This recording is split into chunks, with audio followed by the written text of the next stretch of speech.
Welcome back. We're looking at the result of Lebanon's elections. Joining me from Beirut is Eli Khouri, Foreign Affairs Advisor for the Lebanese Forces, one of the major groups making up the March 14th Alliance.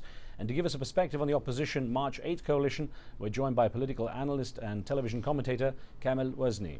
Now, we've got a call on the line from Saudi Arabia. Fawzan, what would you like to ask? Yeah, hi, Riz. Hi. Go ahead. Yeah. Like one of the guests has put, that it was a mockery. It was a pure mockery that was done. So much of money, so much of corruption, and so much of putting the weight around various parties about these Western countries being. How long? Give me an estimate. How long it will take for these countries to get out and then become independent? Okay, let me interesting. I'll put it in these terms actually, perhaps to Eli Khouri, with a question we got from our Facebook site from Canada, which also touches on some of the things that Fawzan has mentioned. And this came from Camille Alexandra Otrakji in Montreal. Eli Khouri, Camille wrote in saying, the opposition Hezbollah and Aoun got more actual votes compared to the March 14th winners. The Lebanese people voted for no change. They want to keep their old tribal sectarian system led by the same corrupt businessmen and warlords. Of course, a little cynical there. Now, we tried to verify, of course, relative numbers in the voting, but it's almost impossible to do with the system the way it is and the fact that no one keeps a proper record or openly discusses it. But it generally was believed that Hezbollah got a much larger number, or significantly larger number of votes because of the kind of areas it controls, having larger areas of population. And I wonder, with the system still being based on that old French colonial system without any consensus since that time, probably about 8 decades, when is it going to be that Lebanon can actually look at the real makeup of the structure of the communities and get a truly democratic system in place where the voters do get a true representation of their religions and sects? Well, let me first comment on what I just heard from my colleague and what is just said about the participation of the Christian voters. As per the daily newspaper Al-Nahar, it was clear that 58 of the Christian voters vote for March 14, when 42% on the other hand vote for March 8, which we can see very clear and obviously the difference. And we can see the decrease when it comes to General Michel Aoun in his population, comparing with the 2005 election and 2009 election. I believe we should not continue to delude people and to delude ourselves about who get more voters. We all went to Doha and we agree on this understanding on this new electoral law, and we went to election. And it was a great day because this election was monitored and observed by international NGOs, and it has the credibility as election.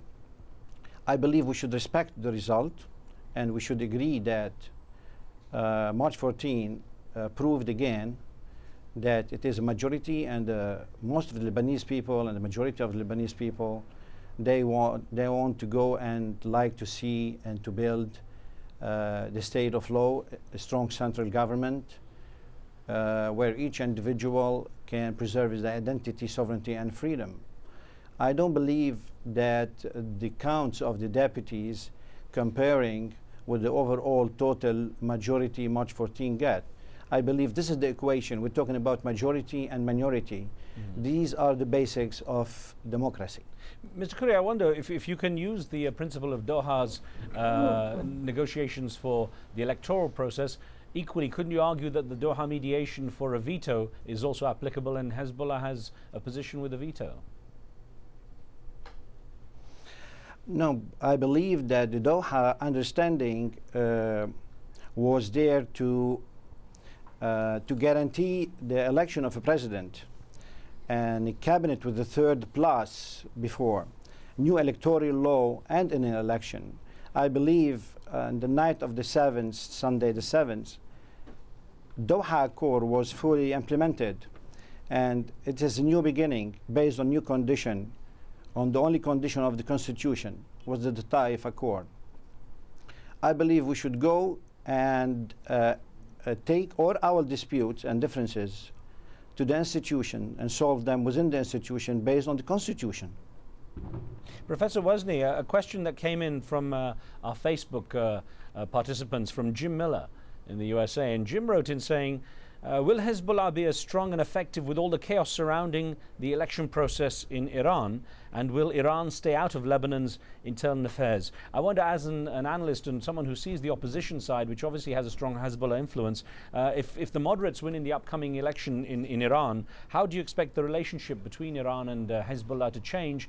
And from what you know, does Hezbollah have any kind of contingency plan to take into account that Iran may find itself distancing itself from Hezbollah somewhat? Well, actually, Iran, as we know it, been a friend of Lebanon, but doesn't have that interference in Lebanese politics.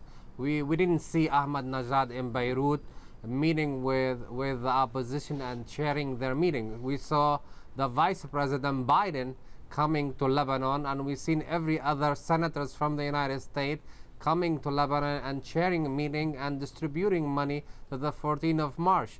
And we saw the American administration pulling muscle here and there and threatening, if Hezbollah or his alliance get elected, then we will do this, this, and this to Lebanon. So to me, that's Iranian election is an Iranian election. Will we respect the decision of the Iranian, but will have no implication for Lebanese politics. But we hope the process of negotiation between the United States and Iran and Syria will go further, actually, this and with the Saudi, because this is we're part of the regional dynamic that what happened in the region affect our country, and we hope this election will help the process of negotiation and stability in the region.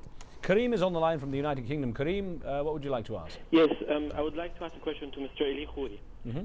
And he was talking about democracy, but I think he knows the Lebanese system even better than me, and he knows that Lebanon is based on sectarian democracy and not something we call democracy, because if you want to compare it to any other democracy, there's nothing such as the president has to be Christian, Maronite, and the prime minister has to be Sunni, and the parliament has to be Shia, etc., etc. Right. So in these elections as well, in terms of number of votes, as everyone has said before, March the 8th got the majority of votes.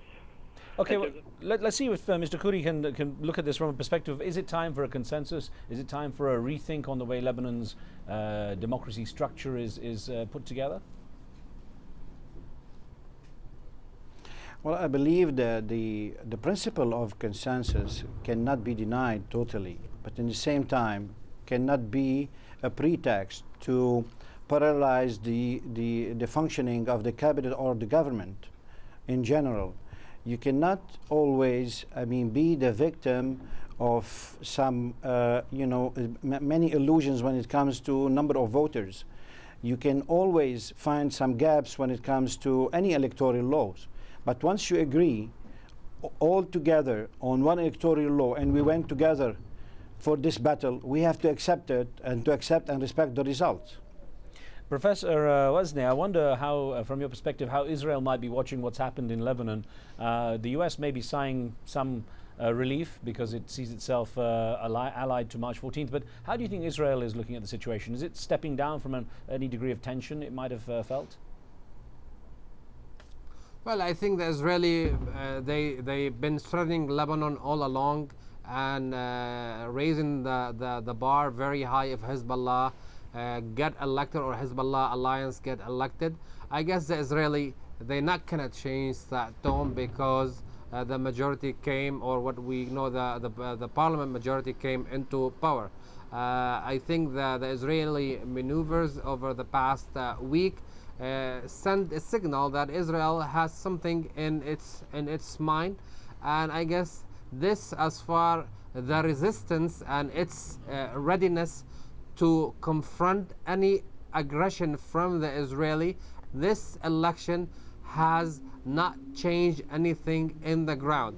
I think we need to have power to have deterrence. We cannot look at the United States arming Israel with billions of dollars every year and say, well, let's disarm our resistance and let's not have deterrence. We've seen what happened in Gaza. Today, after the war in Gaza, we see even the Israeli tell the Palestinian what kind of food they can have. We will not allow that to happen in Lebanon. The resistance, as Saad al-Hariri said yesterday, and rightly so, is out of the equation. Everybody, we said we disagree in the process, but we respect the result. And I think it's time to start the process of reconciliation in the country, because our unity is very good for the country, despite our disagreement about the corruption and all the intervention in this political system. We have let the country move ahead. I have to stop you there because we're out of time. And Eli Khoury, thank you very much for joining us. Thank you, both of you. And thank you for being with us. On the next show, we look beyond the headlines about Somali pirates and examine the political upheaval and the resulting desperate humanitarian crisis in the country. That's all from me and the team. We'll see you next time.